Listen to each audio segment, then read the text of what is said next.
नमस्कार, मैं विश्वनाथ प्रताप यादव। आप देख रहे हैं न्यूज बिहार नेशन। बिहार में नए मुख्यमंत्री तेजस्वी प्रसाद यादव होंगे, ऐसा महागठबंधन ने तय किया है। बता दें कि महागठबंधन की बैठक चल रही थी और मुख्यमंत्री के चेहरे पर कई प्रकार के विवाद चल रहे थे, कई सवाल उठ रहे थे। बीजेपी के द्वारा भी सवाल उठाए जा रहे थे, कांग्रेस पार्टी के द्वारा भी कई प्रकार का आवाज उठाए गए थे। लेकिन महागठबंधन की जो बैठक हुई, जिसमें साफ तौर पर कहा गया कि हमारे नेता तेजस्वी प्रसाद यादव होंगे और जो आगामी विधानसभा का चुनाव होने वाले हैं, कुछ ही महीने शेष बच गए हैं, उनके नेतृत्व में ही विधानसभा का चुनाव लड़ा जाएगा और पूरे बहुमत के साथ बिहार में तेजस्वी प्रसाद यादव की सरकार बनेगी। 2 करोड़ से भी ज्यादा पलायन जो लेबर वाला जो मिनिस्ट्री है उसमें रजिस्टर्ड है लेबर, केवल रजिस्टर्ड, नॉन रजिस्टर्ड की अगर बात करें तो लगभग 4 से 5 करोड़ लोग बिहार से पलायन करते हैं। यानी पलायन में देश भर में नंबर 1 बिहार, गरीबी में बिहार जो है नंबर 1 है, बेरोजगारी में बिहार नंबर 1 है, अपराध में, बढ़ता अपराध में बिहार नंबर 1 है। ऐसी ऐसी घटनाएं अभी देखा गोपालगंज में भी, किडनैप करके एक युवती के साथ जो है गैंगरेप किया गया। नालंदा मुख्यमंत्री जी के गृह क्षेत्र में महिलाओं पर दुष्कर्म करके पैरों पे कीलें ठोकी गई और खेतों में फेंक दिया गया। पुलिस की पिटाई हो रही है, पुलिस को भगाया जा रहा है। अपराधी बेलगाम हो चुके हैं, अपराध बढ़ता जा रहा है। बिहार में कानून नाम की कोई चीज नहीं रह गई है। लॉ एंड ऑर्डर का क्रिमिनल डिसऑर्डर हो चुका है बिहार में, यह स्थिति है। और इसका दोषी और कोई नहीं, मुख्यमंत्री जी को हम क्या बोले तो अचेत अवस्था में, लेकिन नरेंद्र मोदी जी, गृह मंत्री अमित शाह जी बार बार बिहार आते हैं, उनको जवाब देना चाहिए। उनके पास होम मिनिस्ट्री है, बताए बिहार में कितना अपराध बढ़ा हुआ है, क्या काम हो रहा है।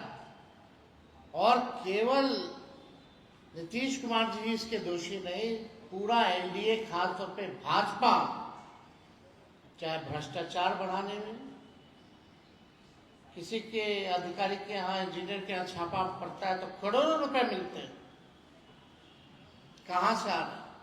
यानी बिहार में भ्रष्टाचार और अपराध असल में डबल इंजन यही है। एक इंजन भ्रष्टाचार में है और दूसरा इंजन आपका अपराध में है। मुद्दे पे ये लोग कोई नहीं बात करते हैं। बिहार को इन्होंने क्या दिया, प्रधानमंत्री नरेंद्र मोदी जी, आज तक आप 11 साल से प्रधानमंत्री हैं, लेकिन बिहार को आपने केवल ठगने का काम किया। लोगों ने विश्वास किया आप पे, वोट किया, प्रधानमंत्री बनाया, सबसे ज्यादा सांसद भेज के दिए, इतने दर्जन भर मंत्री बना कर रखे बिहार में। क्या किया बिहार के लिए? एक काम बता दे, एक उपलब्धि बता दे इनके मंत्री, या इनके 20 साल की जो डबल इंजन की सरकार जिसका नेतृत्व मोदी जी और नीतीश जी कर रहे हैं, एक काम बताए जिसमें बिहार, सकारात्मक काम बताए जिसमें बिहार नंबर 1 हो। 20 साल में ऐसा कोई काम किया हो तो? हर चीज में पीछे, प्रति व्यक्ति आय में सबसे बिहार पीछे, प्रति व्यक्ति निवेश में बिहार सबसे पीछे, किसानों के आय में बिहार जो है सबसे पीछे है। तो कोई काम इन लोगों ने 20 साल तक नहीं किया। हम तो पूछते हैं कि बिहार को आपने क्या क्या दिया 11 साल में और गुजरात को क्या दिया, जरा इसका आप हिसाब किताब दे दीजिए। तो हम सब लोग सभी मुद्दे पर हम लोगों ने बात की है। जनता की जो मुद्दे हैं, गरीबों के जो मुद्दे हैं, बिहार के जो मुद्दे हैं, और इस बार हम लोग कोई अपने लिए लड़ाई नहीं लड़ रहे, बिहार के लोगों की लड़ाई लड़ रहे हैं, बिहार की जनता के लिए लड़ाई लड़ रहे हैं। और बिहार की जनता में जो गुस्सा है, 20 साल बिहार को कोई आप देखेंगे हाल फिलहाल दिन में 12 के बाद से बिहार में लगभग 12 सालों में 13 सालों में स्थिर सरकार बिहार को नहीं मिला है। जनादेश का बार बार किया गया। तो इसलिए हम सब लोगों ने मजबूती के साथ महागठबंधन के लोग, हम सब लोग जनता की आवाज बनेंगे, जनता के बीच जाएंगे, एक साथ जाएंगे, हर एक मुद्दे पर मजबूती के साथ लड़ेंगे और इस बार गरीब की सरकार बनाएंगे, जनता की सरकार बनाएंगे। आज घूसखोरी थाना ब्लॉक चले जाइए, अंचल अधिकारी नापी में जमीन के कितना घूसखोरी बढ़ गया, थाना शराब बंदी है लेकिन फिर भी शराब उपलब्ध है। कितना करोड़ों हजारों लीटर जो है शराब केवल पकड़ा गया। 40,000 करोड़ का पैरेलल आपका जो है बन गया है मार्केट, ब्लैक मार्केट। किसी एक अधिकारी पे कार्रवाई नहीं कर रहा है, चूहा शराब पी जा रहा है। ये हालत बिहार के हो गए। तो आज हम सब लोग महागठबंधन के लोग बैठे हैं और हमने तो अपनी बात को रखा है। अब हम चाहेंगे कि कांग्रेस के जो प्रभारी हैं वो भी जो है अपनी बात को जो है आप लोगों के समक्ष जो है रखें। थोड़ा नीचे रखो यार। तेजस्वी जी इंडिया गठबंधन के सारे पार्टी के नेतागण, प्रेस के साथी, आज जो बैठक हुई इसमें तमाम इंडिया गठबंधन के दलों ने अपनी अपनी बात रखी और मैं ये आप सबके बीच रखना चाहता हूं कि यूनिटी और क्लैरिटी के साथ इंडिया गठबंधन बिहार में चुनाव लड़ेगी। मुद्दों की क्लैरिटी है, जनता के मुद्दों के इर्द गिर्द इंडिया गठबंधन जनता की आवाज बनकर मोदी जी, अमित शाह मुख्यमंत्री से जनता के मुद्दों पर सवाल करेंगे। मुद्दों से इधर उधर ना मोदी जी को भटकने देंगे, ना अमित शाह जी को भटकने देंगे और ना कुछ आपके मीडिया के साथी जो एजेंडा पे नहीं बात करते हैं ना उनको भटकने देंगे। कैंपेन की क्या रणनीति होगी, क्या रूपरेखा रहेगा, मुद्दों पे कॉमन मिनिमम प्रोग्राम क्या बनेगा, कैसे बनेगा, घोषणा पत्र कंबाइंड तरीके से कैसे बनेगा, अलग अलग पार्टी के संगठन में प्रदेश स्तर पर, जिला स्तर पर, प्रखंड स्तर पर प्रोग्राम क्या बनेगा, कैसे बनेगा, घोषणा पत्र कंबाइंड तरीके से कैसे बनेगा,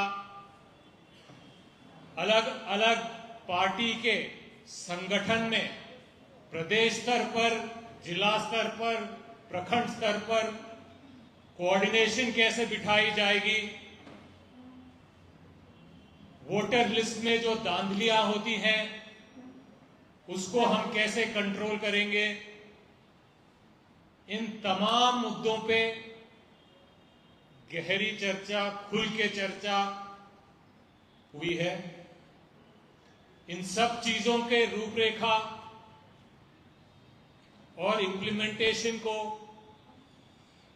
मजबूती से करने में इंडिया गठबंधन की कोऑर्डिनेशन कमेटी बनाई गई है, जिसके नेतृत्व तेजस्वी जी करेंगे और समय समय पर हम हमारी जो टीम्स हैं, कमिटीज हैं, बैठकें करेंगी, जनता के बीच में यूनाइटेडली जाएंगे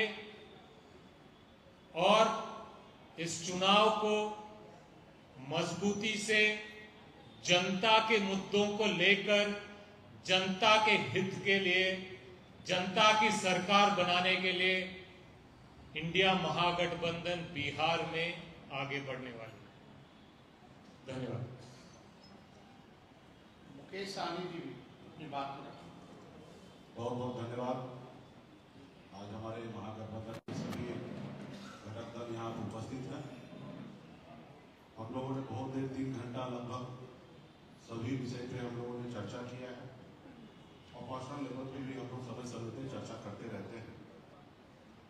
और बिहार में आप सभी जितने भी हमारे मीडिया के साथी हैं, जो आपके माध्यम से गांव में हमारे गरीब किसान, तमाम सभी वर्ग, सभी जाति के लोग, सब लोगों को एहसास है कि बिहार में कोई भी काम, खास करके सरकारी लेवल पे कोई भी काम जो है बगैर पैसे के नहीं हो सकता है। एक मामूली सी मामूली काम करने के लिए अगर आप चाहिए, जातीय प्रमाण पत्र बनाने के लिए जाइए, तो उसके लिए भी आपको कम से कम 10 दिन का धक्का खाना पड़ेगा और जब तक आप चढ़ावा नहीं चढ़ाएंगे तब तक आपका काम नहीं होगा।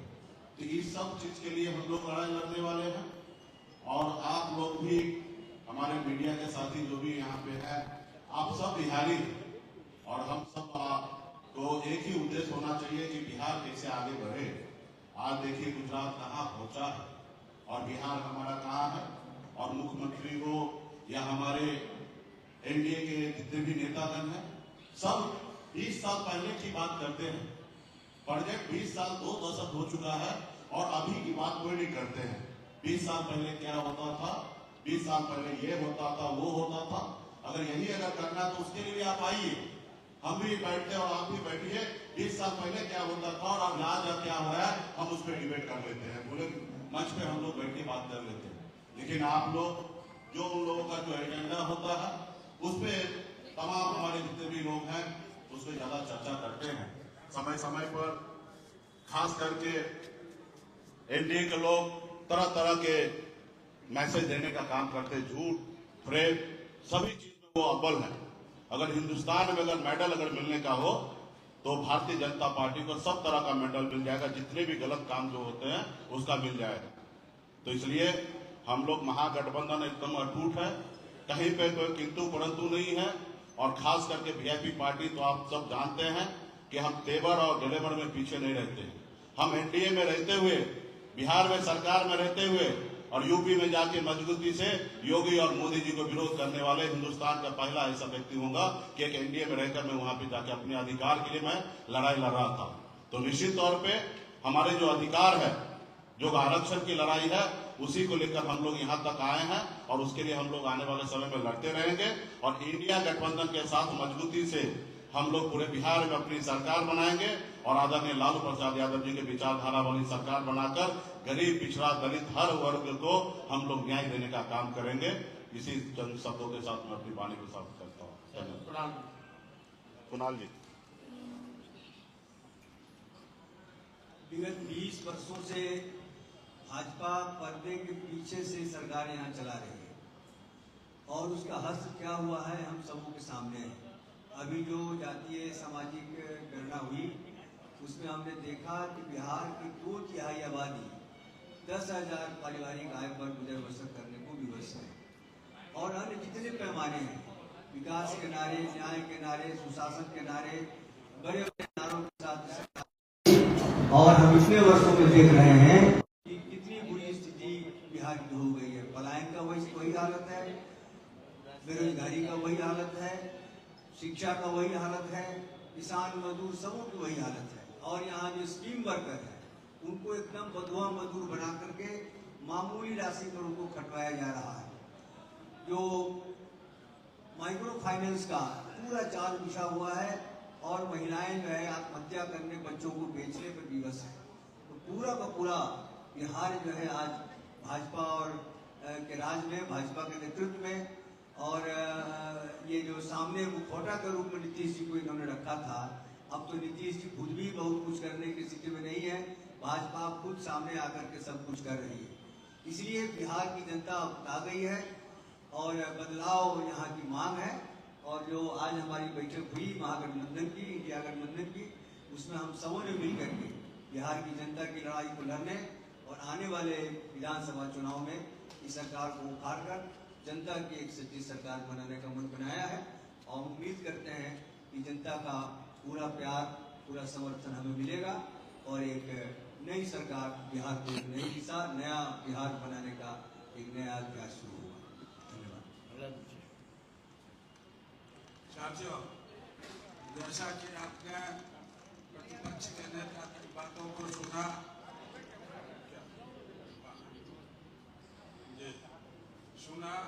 बिहार की हालात के बारे में।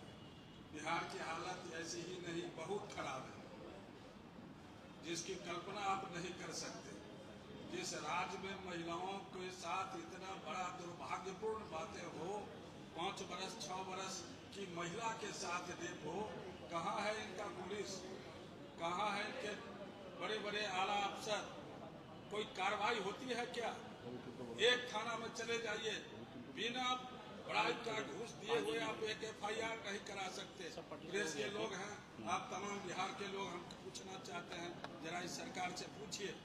इसलिए हम लोगों ने नारा दिया, अभी सर्वसम्मति इंडिया गठबंधन की बैठक हुई, जिसमें निर्णय हुआ जो बदलो सरकार, बचाओ बिहार, और बिहार के बचाने से बिहार की सरकार गिरेगी। इस रूप में हम लोगों को काम को आगे बढ़ाना है और इसका आगे राजनीतिक स्वरूप जो होगा, बिहार जब करवट बदलता है तो देश की राजनीति बदलती है।